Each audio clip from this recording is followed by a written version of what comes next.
We want to talk a bit about the relations between men and women right now. You once expressed that we don't have the rules right between men and women to successfully work together on the workplace. And we were wondering, what do you mean by these rules? Do you mean social rules, or do you mean like legal policies, or what do you mean by saying this?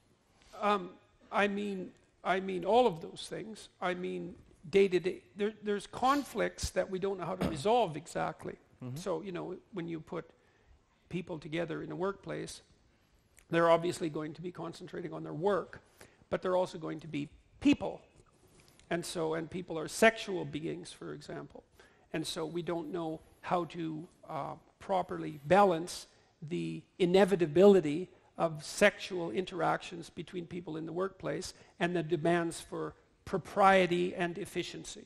And so that causes a lot of trouble. So I know NBC now, I think, has a no hugging rule, for example, which seems a little heavy-handed to me. Perhaps it's necessary, but we don't exactly know what is necessary because we don't know how to precisely articulate the boundaries that constitute acceptable behavior. And the reason for that is that men and women have only been working in hierarchical workplaces of extreme complexity together at the level that we experience now for a very short number of decades, and it's not surprising that it's taking us a while to work out the bugs. Yeah. So, and what would you define as the concrete problems that then arise right now? Well, part of the problems are, for example, how you define unacceptable sexual behavior. And so, for example, the National Academy of Science just released a report to dignify it with the name of report, in my estimation, that indicates that 50% of women in STEM fields experience sexual harassment in a given year, whereas the corresponding figure for one of the latest studies that was done by the Australian government is 0.08%. Well, that's a big difference. And the difference stems, at least in part, as a consequence of definition. And the problem with something like sexual harassment, which isn't a scientific category, right? It's not a proper set. It doesn't have defined inclusion and exclusion boundaries, like all triangles, for example. So the borders of the concept are very fuzzy, and they're partly socio-cultural in nature, and you can twist and bend them in one direction or another to suit your purposes, which is clearly, in my estimation, what happened with the National Academy of Science report. Well, their recommendations are that we restructure the STEM fields so that they're, for example, less hierarchical, because hierarchical structures are obviously what are driving sexual misbehavior on the part of men in the STEM fields. All of those propositions are completely, they may be true, but they're completely unfounded. There's no evidence that they're true, and there's certainly no evidence that restructuring these enterprises by modifying their hierarchical structure is going to produce the desired end, especially when you can't get the initial measurements right to begin with. We don't know the rules. So what are the rules? No relationships that are sexual in the workplace. Is that going to be the rule? Well, what does that mean exactly? Does that mean no flirtatious behavior? Does that mean no jokes? Like, what does it mean? Does it mean no long glances? Because there are corporate policies in the United States that are already regulating the amount of time that you can look at each other, right? Yeah. So we don't know what to do about this. Now, generally what you do is try to comport yourself like a reasonable and decent human being, which is a mode of being that's so complex that it can't be articulated fully in dogmatic legalization, right? You can't make a policy of reasonable behavior. I don't know, the document would be 500 feet thick because it would have to cover every possible eventuality. But is there a way then to make those rules better?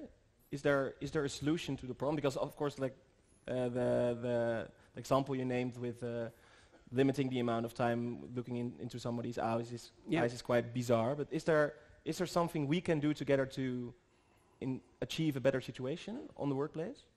Well, I would say, I wouldn't conceptualize the solution at that level of the problem. I mean, what I'm trying to do is to encourage people to be more responsible individuals. And I think if the workplace was populated by more responsible individuals, then many of these problems would go away. So, but that's a rather low resolution, a solution to that particular problem, but I don't see a better one at the moment. So, don't comport yourself in a reprehensible manner. What does that mean? A lot of the misbehavior that people object to is driven by such things as excess alcohol consumption. So one of the things you might recommend if you're in the workplace and you want to be careful is, be careful. 1 drink with dinner with colleagues might be plenty. 10 might be pushing your luck. Now, I'm a little loath to say that because I also know that people need to blow off steam and they need to have some fun. But it's dangerous and the borders will be pushed. And there will be consequences to that. And so we don't know exactly what to do about that. So, do you have to be more careful in a mixed gender setting than you have to be in a single gender setting? It seems to me that the accumulating evidence suggests that you do have to be more careful. And that's a problem in and of itself, because one of the things that we're striving for is equality of treatment in the workplace. And I don't know how you get equality of treatment in the workplace if you also have to be more careful in mixed gender settings. Maybe it's possible, but I don't know how it's possible. But again, it's not that surprising because we've only been at this for, a short number of decades, and these are very complicated problems. So maybe time will tell, too. Yes, and the other thing too is that many occupations are sorting themselves out spontaneously by gender, and we also don't know what the consequences of that is going to be. That's happening at an accelerating rate. So, no one knows the social consequences of that. I mean, one of the interesting consequences of that is that, for example, in the universities, the majority of the female-dominated disciplines are politically correct. So that's interesting as far as I'm concerned, and I'm not sure why it's the case, but it's definitely something that has social ramifications. And we will also talk about that later in the interview, actually.